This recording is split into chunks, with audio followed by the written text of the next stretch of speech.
Welcome to the Limitless Influence Podcast, where me, Duke DeLate, dating coach of 15 years, and David Sakira, business and communications coach, get together and talk about communication concepts and ways to influence the people around us and the world as a whole. Thanks for joining us today. Today we're talking about, what are we talking about? We're talking about calibration and feedback loops in social communication. That was a mouthful.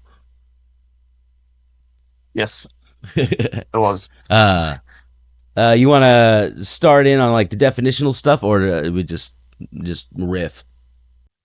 Yeah, I think it's good to like just explain a little bit what the concepts mean. So the first important thing, in my opinion, is that there's this concept coming from NLP, which will make sense for everybody, is that you cannot not communicate. Meaning, when you are interacting with someone, they will send you information in one way or another. So you know these people that are just trying to be walls and not give you anything. Well, there's always something in there, whether it's their body language, whether it's in the way they speak, meaning the tonality or the way they speak, or the words that they use, that can give you information on what's going on for them. And what calibration is essentially taking into account the responses that the other person gives you in order to adjust and adapt your own communication. Therefore, it becomes a kind of a two-way thing.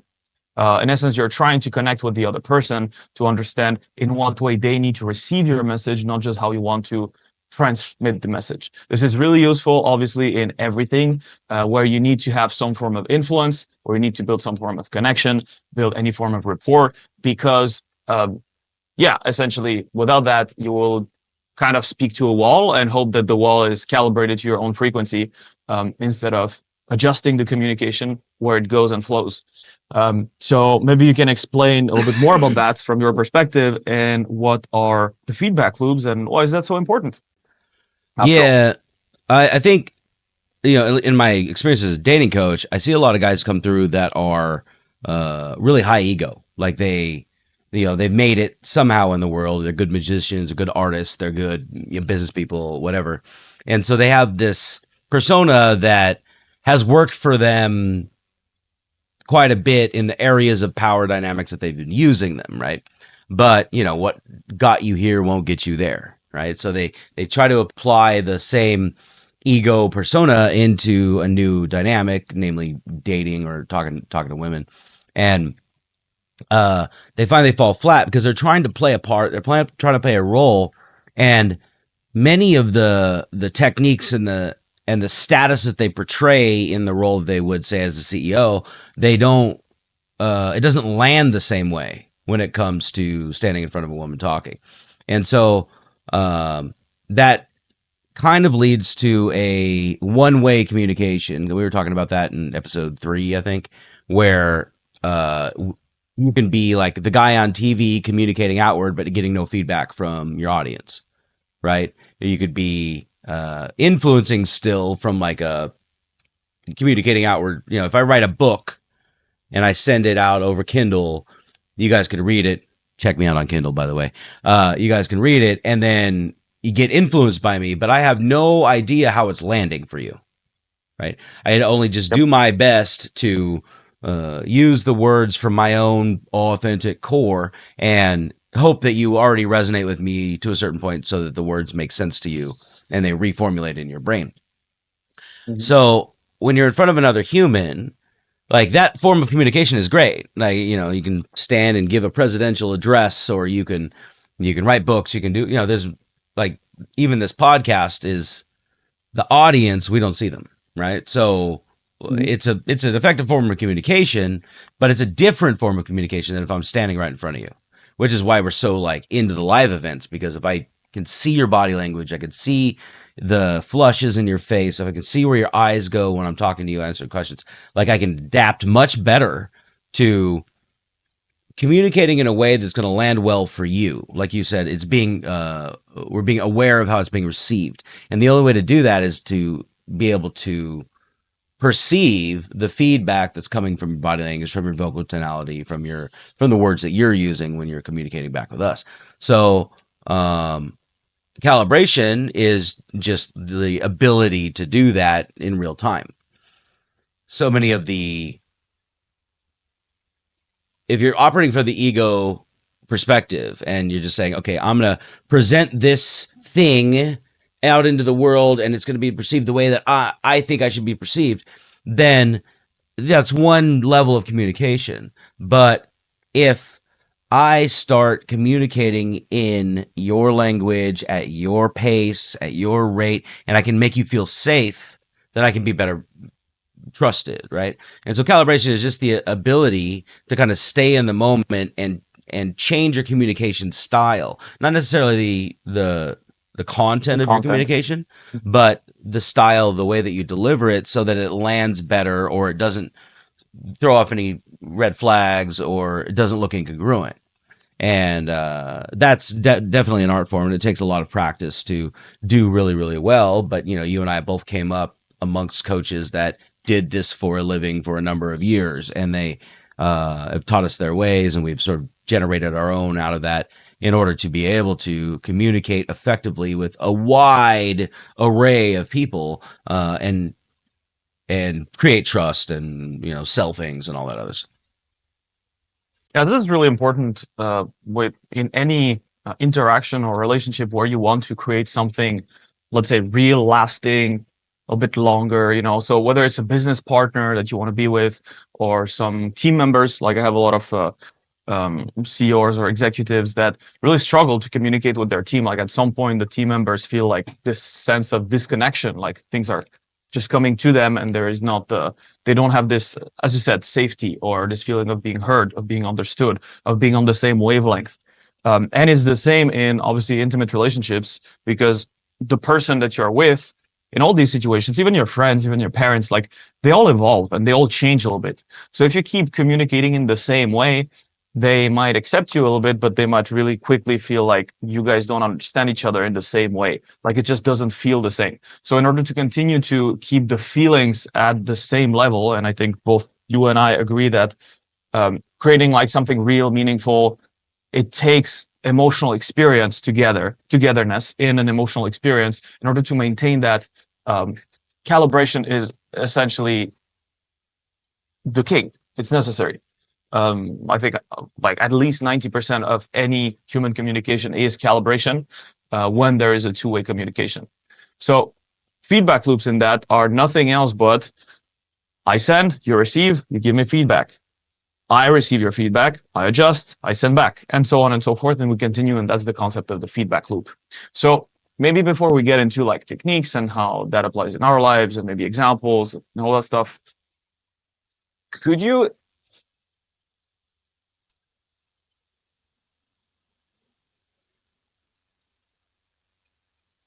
something that you can measure?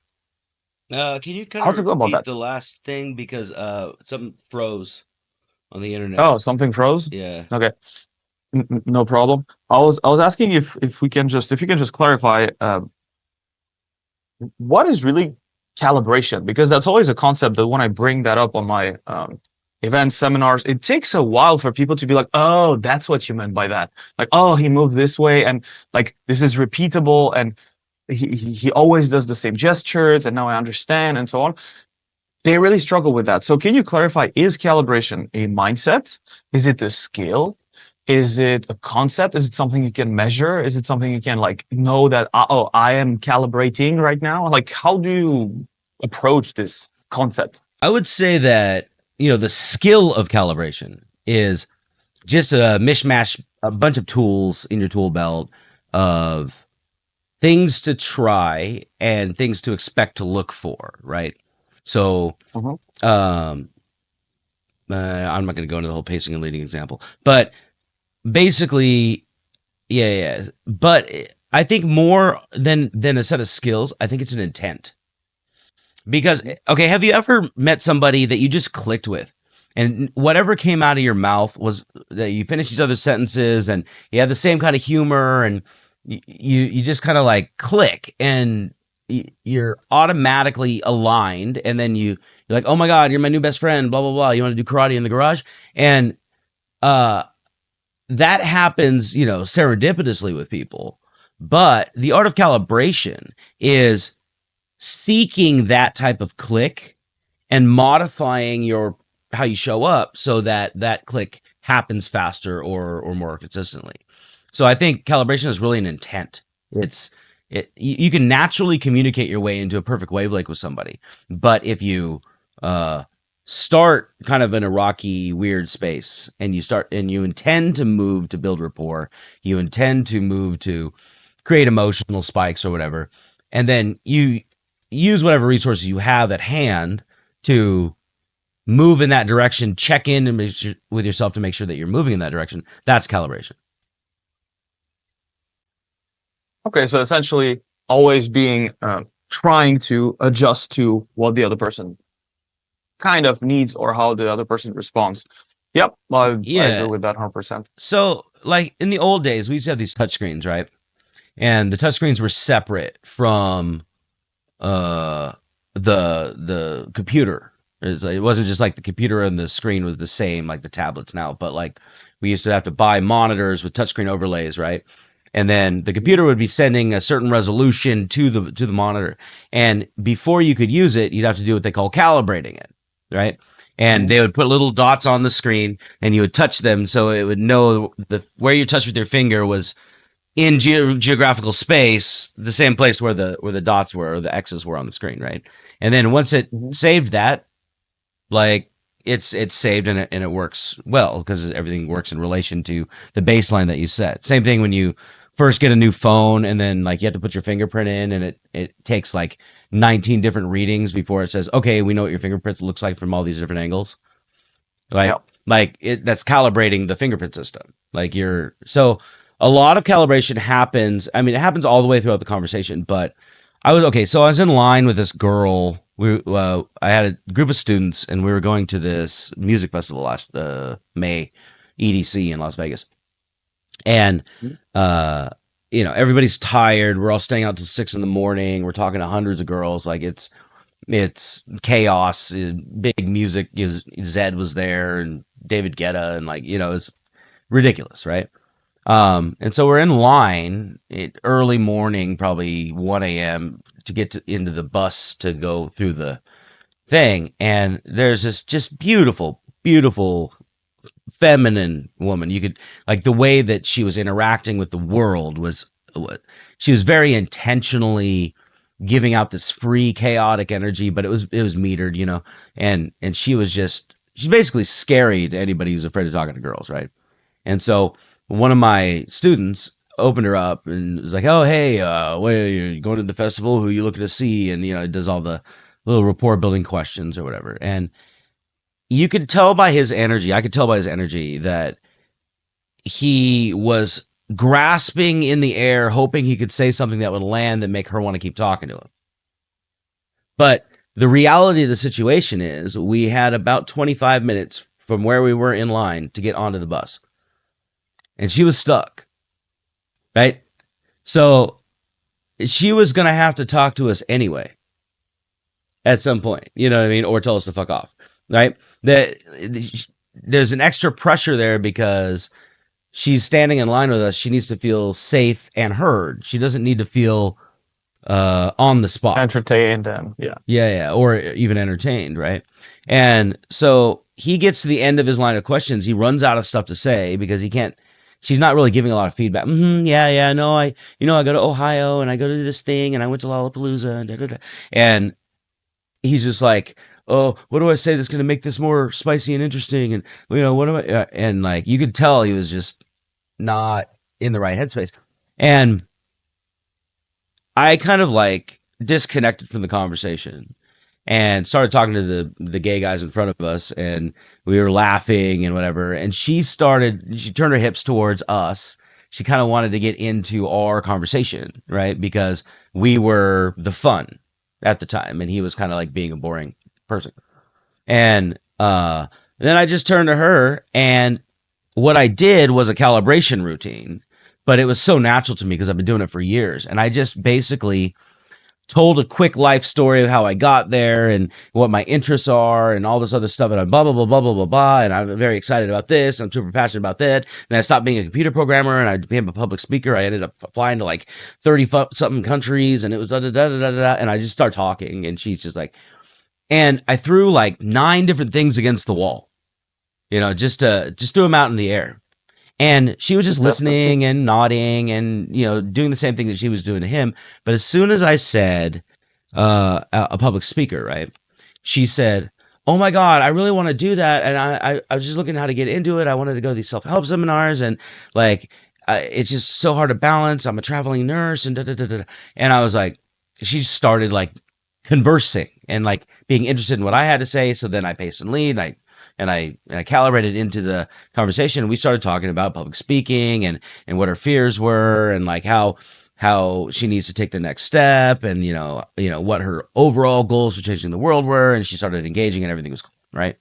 And we get on the bus and she sits in the back and he was like, how did you do that, bro? How did you just know what to say to like turn her on, like get her engaged?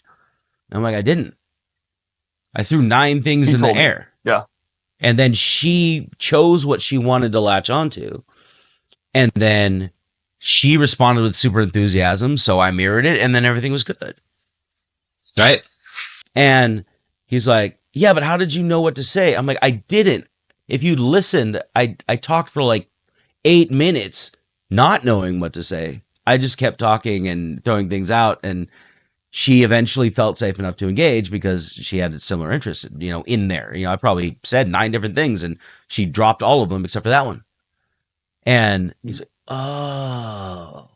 And just like the fingerprint on the phone, if you can calibrate the beginning of the conversation so that the other person and you have what they call common interests, it goes worlds into carrying that rapport into the rest of the conversation, that safety in the rest of the conversation.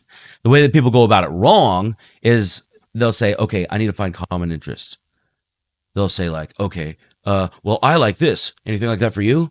I like this. Do you like that thing too? Oh, and then they'll say, oh, I like to go to music. Oh, I like music festivals too. That's common interest, right? Like that's not common interest. Common interest is almost spontaneous. Like you guys feel the same wavelength of communication. It's not like the words don't have to match. The energy has to match. The enthusiasm has to match. The judgment even has to match, right? Like whatever the emotion is, they have to be in sync. And that's what you're trying to calibrate. You don't really care about the subject matter. Well, that's also why you can also create that rapport or common interest, not like, even if you don't like the same topics. Let's say I say that I overcame my fear of heights by going skydiving. You can tell me that you overcame your fear of the ocean by going swimming with the sharks. And we can connect on the same thing because it's both about overcoming a certain fear and we can resonate with that emotion. Yeah. Right. So it's really about you're right, about the emotion that is felt. We can connect on the underlying emotions. And there's only, the good thing about that is that, guys really think that there's a millions of topics, but there's only a handful of emotions that people really experience on a daily basis. Yeah. And therefore, it's much easier to connect with someone than what people think. I really like what you said with this story of how to search for what lands.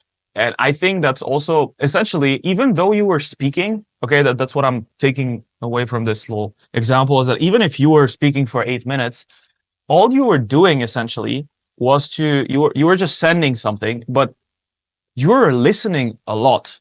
You were not just listening with your ears, but you were really listening with your eyes. You were trying to see like, okay, how does her body language move? The thing is, both you and I are so used to that, and like calibration is almost the way we kind of live, is that we're not even aware that what we're doing is that we're searching for patterns. So when you speak for 8 minutes, you see that, okay, repeatedly when she seems disengaged and disinterested, and I emphasize on the word seems, because I think both you and I, it's something that we do very well, is that we rarely assume, we always check and test. Yep. So I'm going to talk about that right after. But what you were doing is really listening, observing, and be trying to appreciate the subtle changes and differences in her reactions and behaviors, that you were able to establish a pattern of like, okay, I know she is disengaged when she, just does that, because I saw her doing that already with my client before, and if she's doing that with me right now, there is probably a pattern in there, right? And in relationship is the same. Like I know even before she expresses it when my girlfriend is mad at something. And that's probably the first thing that any guy in a relationship knows is that that when she behaves this way, she is mad, or when she behaves this way, something is going to happen. Like we have, as humans, we have become really good at intuitively find these patterns that people have. What calibration is pretty much nothing else but trying to understand someone's pattern. Essentially what you were saying with the fingerprint, something that is repeatable, that you can track over time, and that has the likelihood of that to dramatically change is very low. So obviously, if you don't see your friend for 10 years and you are expecting him to every time he laughs a certain way, it means that he's happy, and now he laughs in a different way. Well, 10 years have passed. You don't really see the change, and probably something has changed. But if it's in one conversation, it's very unlikely that that's just going to change dramatically. So establishing or finding out the patterns, and that's why it's really also interesting to just keep sending things just like we did, because just like when you have like all of these things are pretty much part of logistics to understand the person, to really be able to lead her where you want. The second thing I wanted to address, because we're kind of slowly running out of time, is you also test and check a lot. Also, I know that maybe it's not transparent for the listener from what was said here, but as an expert here, I can clearly say that the biggest mistake in calibration is that people assume from the beginning that they know what something means, and that will come up. Usually, it comes off in a negative way, like, "Oh, she didn't respond deeply to my question, or like with details to my question. That means that she's not interested."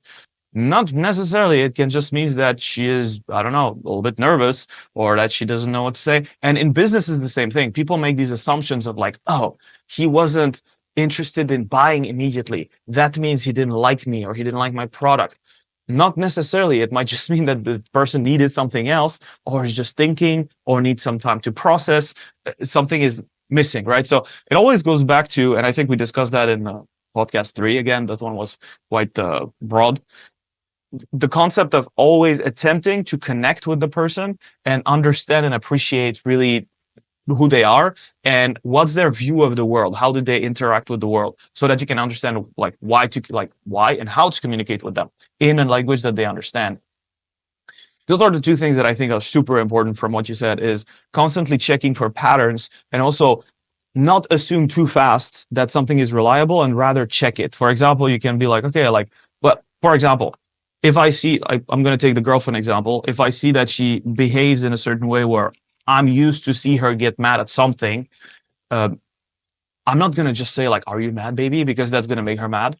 But I'm going to check with her simple things like, also never ask like, "Are you okay?" Because that's like not a great question to ask. But you can make a comment or something like, "Hey, you seem like the best is just to describe what happened. Like, hey, I see your face is a little bit more, turned off or sad or closed compared to what you were 2 minutes ago. What's causing that?" And sometimes you might be surprised that people will just say, "Oh, I don't know, it's just like a habit."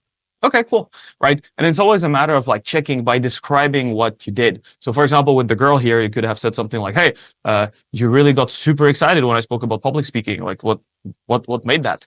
And that's when you get into the real interest. And that's the type of thing to look for, right? You observe some form of reaction. You state that you notice the reaction. What does that mean for you? Where is that coming from? What happened? And usually when you do that, even if you are not in rapport yet, even if you didn't find the common interest, and you do that, that will build it really fast. So in dating, we had many of these situations where I would go and like approach with our clients to help them, essentially to be there to assist. And the girls would be like, they would approach and I would come in a little bit later, and the girls would be super not interested and just like polite, and they would have like really close body language, right? And what I would start to do is that I would just start to describe what they're doing and how they are in the dynamic of the interaction. Like, so you're the girl that's the most closed one, and you're like, you have zero trust in us right now, and you just describe what's coming up, and you make a few like reads. Yeah. Right. And as you do that, they like naturally like, "Oh yeah, I'm doing that. Oh, well, maybe I shouldn't."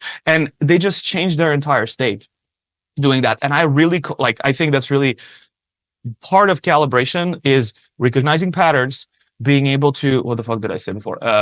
Recognizing patterns, checking in on them, and three, really be in the description instead of in the assumption. That's super important in my opinion. Yeah. Yeah. Well, I hope I broke down fairly well your example here. Yeah, I one thing to note, you talk about reading, right?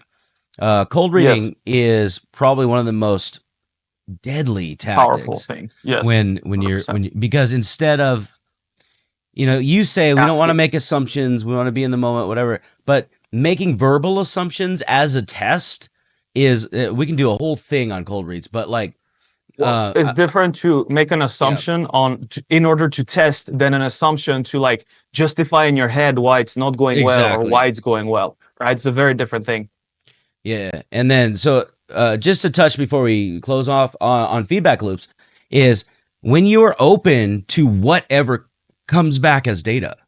That is kind of accurate feedback testing, because basically you'll say something like, okay, she responded really well to this, and so let's go on a side topic and see if she responds well in the same way, because I think she's this kind of girl based on my experience.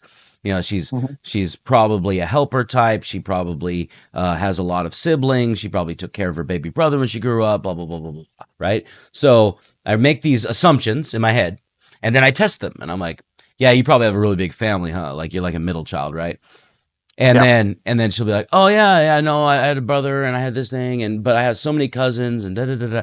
Right? And then it gets that connection and that common thing again because you made an accurate prediction. And if you say, But it doesn't even have to be accurate. yeah, yeah, but if you say something It doesn't even have to inaccurate, be accurate. Yeah. just trying, when they try to correct you, you still get the data, That's exactly. Yes. right? Exactly.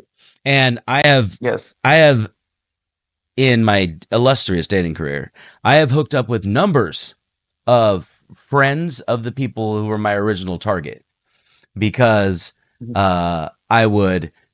I would throw out things to test interest, and then one of the friends would jump in and answer my question, and then I'm like, oh, Mhm. switch to you, right? Like that's fine because you're biting the hook, and that's fine.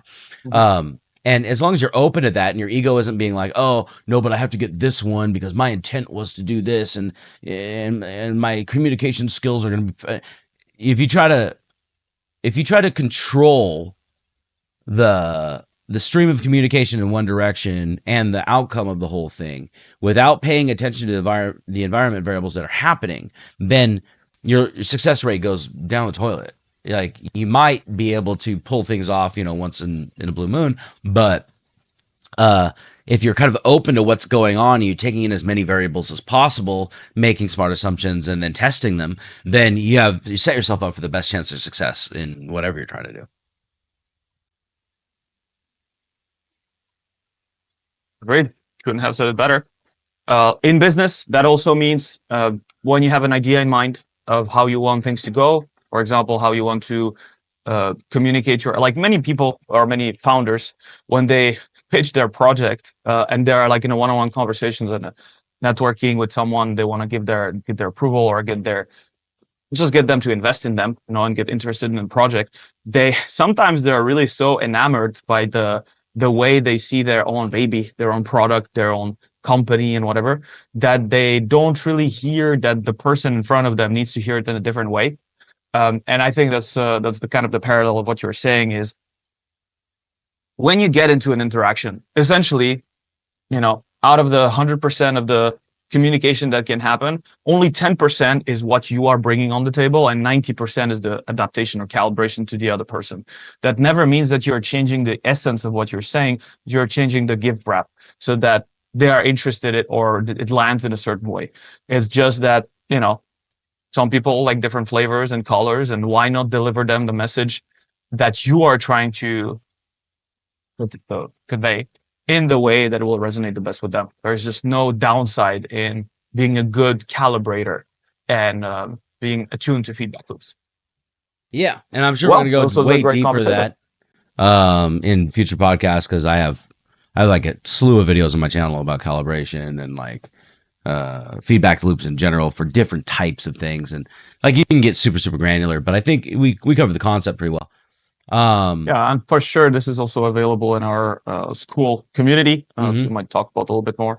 Um, Yeah, yeah, I'm going to let you talk about that. I'm not sure of the yeah, technicalities. if you listen to the podcast, like you were always plugging the school community. It's basically this is one way communication. Like where Dave and I are talking, and hopefully some of these concepts are landing in your brain and making you think and kind of modify the way you communicate to become better captivators, better communicators, better charismatic masters of excellence.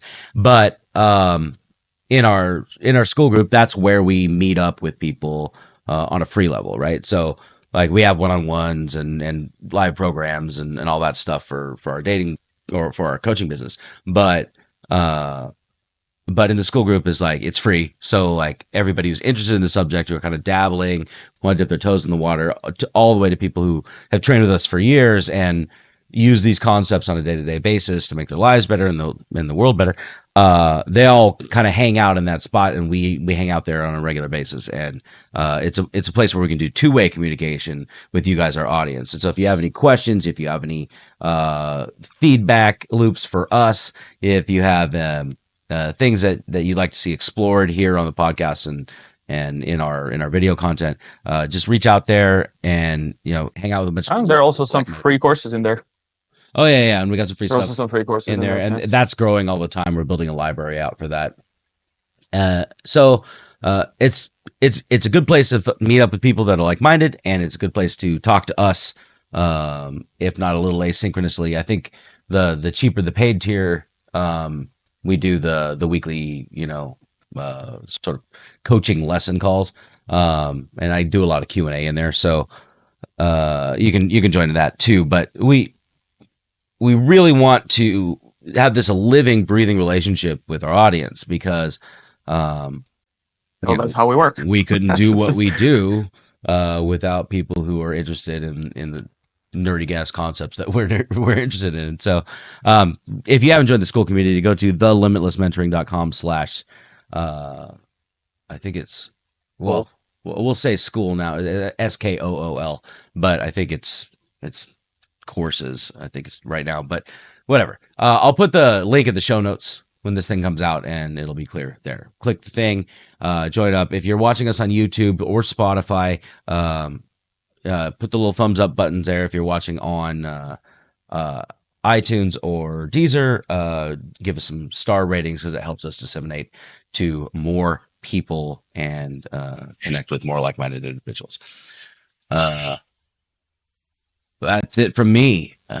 See you tomorrow. Thanks a lot. See you soon, dude. Bye.